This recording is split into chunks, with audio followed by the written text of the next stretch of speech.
உணவுப் பொருள் உற்பத்தி தண்ணீர் எவ்வளவு முக்கியம் என்பதை ரஷ்யா உக்ரைன் போர் நமக்கு உணர்த்தியுள்ளது. தேவைக்கேற்ற உற்பத்தியினை நெட்டினால் மட்டுமே தண்ணீர் பெற முடியும்.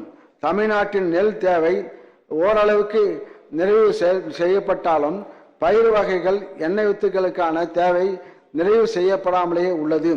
தமிழ்நாட்டில் ஆண்டு ஒன்றுக்கு சுமார் 18,45,000 மெட்ரிக் டன் உணவு எண்ணெய் தேவைப்படுகிறது. தற்போது சாகுபடி செய்யப்படும் எண்ணெய் வித்து பயிர்களிலிருந்து 4,85,000 மெட்ரிக் டன் தாவர எண்ணெய் மட்டுமே உற்பத்தி செய்யப்படுகிறது. எனவே இப்பயிர்களில் சிறப்பு கவனம் செலுத்தி பரப்பு விரிவாக்கம் செய்து உற்பத்தி அதிகரிக்கப்படும். பயிர் பெருக்கு திட்டம் உணவு பாதுகாப்பையும் ஊட்டச்சத்தையும் நோக்கமாக கொண்ட நிலையான உணவு உற்பத்தியின் ஒரு பகுதியாக பயிர் வகைகளின் உற்பத்தி உள்ளது.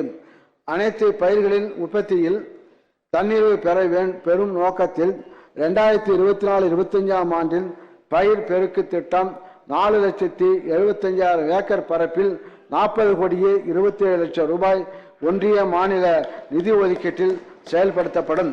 பாதகம் செய்பவரை கண்டால் நாம் பயங்கொள்ளலாகாது பாப்பா, மோதி மிதித்து விடு பாப்பா, அவர் முகத்தில் உமிழ்ந்து விடு பாப்பா.